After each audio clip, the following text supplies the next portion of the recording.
Wiseman the stage. On this very bus, one Friday night, quite a few things had given us a fright. While I was blasting Zeppelin's Whole Lotta Love, Dee Dee gave Dylan an uncaring shove. And on Monday morning, ho, something's amiss. Locking gave the girls an unsatisfactory kiss. Now, I'm not the one to be writing love letters, but I am saying that I could do better.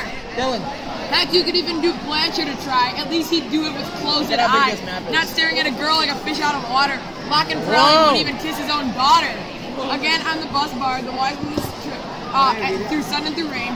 Don't I sound like Ellie incest, you guys? David, shut up. All right, I admit. Oh, that's that meter. Oops. All right, I admit I sounded tad self-absorbed, but I give credit is due to our God, the Lord, to whom Dylan, my friend, is not very nice. Why his passion for Maggie turned to cold ice.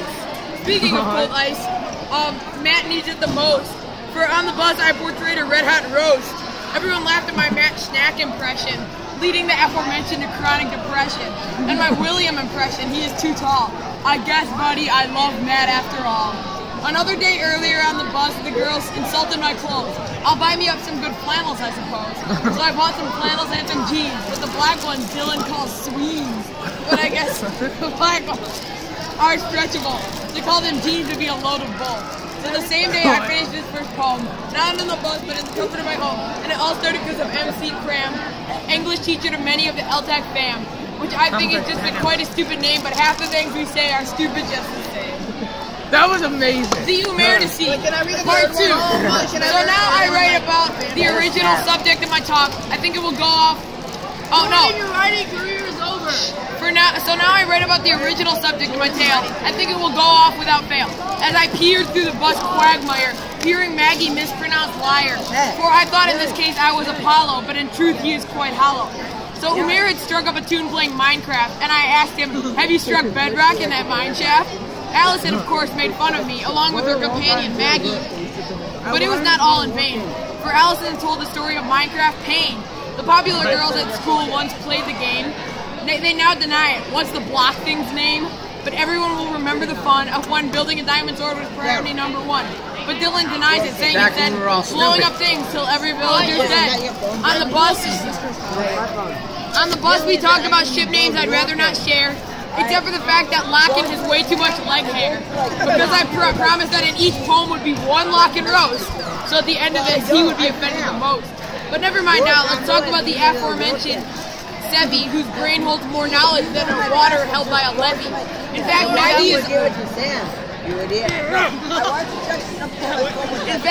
is a little bit scared by him, and her sanity, in fact, went out on a whim. She was like a doomsday prophet with a book of Revelation, due to Umair's early homework termination. She thought that the Sevi had way too much knowledge. He'd get into the best of college, which I, of course, thought was simply preposterous.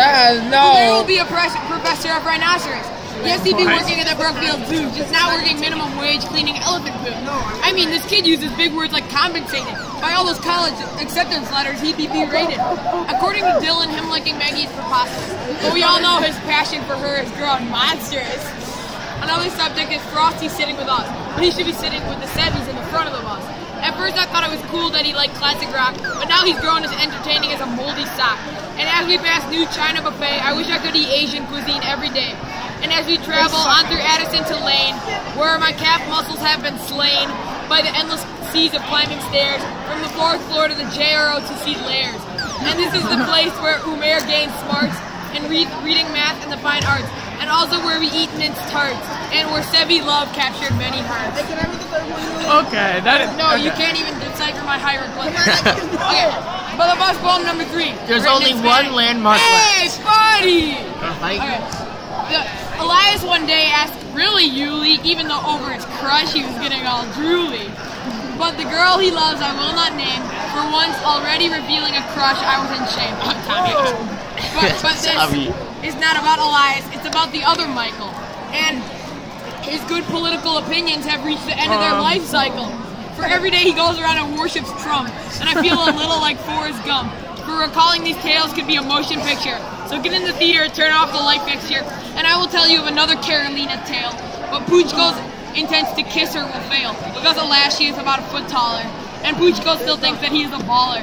When I like Carolina, I thought of her beauty, but Puchko only thinks of her booty. So she continues to strive for her love, while I, on the other hand, gave her the shove.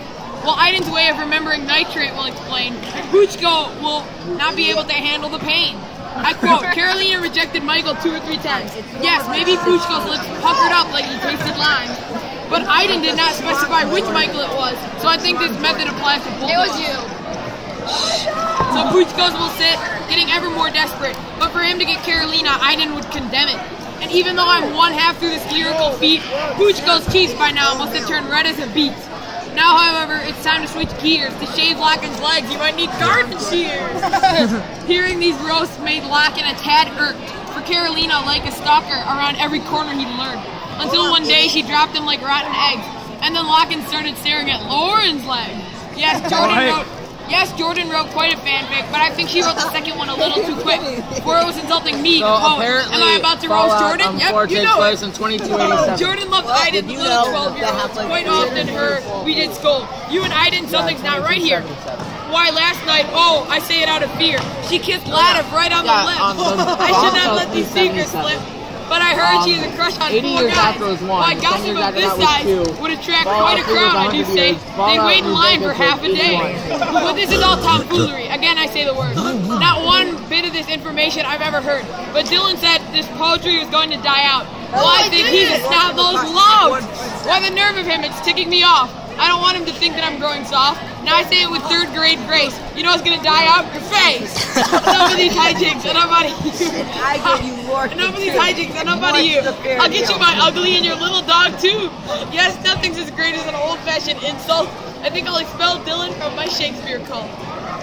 The end. That was beautiful. That was beautiful.